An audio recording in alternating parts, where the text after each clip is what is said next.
कर्म की गति को समझना बड़ा कठिन है। कर्म की गति बड़ी बारीक है।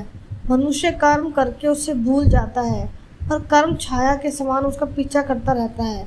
वह कर्ता को कहीं भी खोज लेता है। जैसे 1000 गौएं खड़ी है, उनमें बछड़ा अपनी माँ को खोज लेता है। वह अपनी माँ का ही दूध पीता है। दूसरी गाय के नीचे जाएगा तो गाय भी उसे लात मार देगी। वह प्रकृति का नियम है। वैसे ही कर्म कर्ता को खोज लेता है और उसी को फल देना शुरू करता है। यदि कर्म अच्छा हुआ तो उसका फल अच्छा मिलता है और यदि कर्म बुरा हुआ तो उसका फल भी बुरा ही होता है। वैसे कर्म जड़ है, किंतु वह स्वचालित यंत्र के समान ही हो जाता है। अनंत कर्म अनंत है।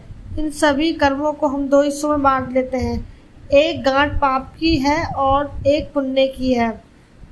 अर्थात कर्म 2 प्रकार के हैं, एक राशि पाप की और दूसरे पुण्य की। ये दोनों एक दूसरे के विरोधी हैं, एक दूसरे को दबाते हैं। पाप अधिक हुआ तो पुण्य को दबा देता है और पुण्य अधिक हुआ तो पाप को दबा देता है। इसलिए हे मानव, तू अच्छे से कर्म करने की इच्छा कर।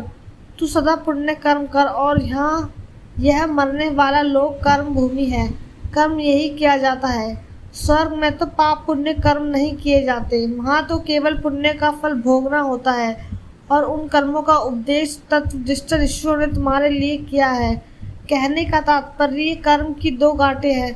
उन गांठों को यदि हम तराजू के पलड़े पर रख कर तोलने लगे तो जो गांठ भारी होगी उसी तरफ पलड़ा झुक जाएगा।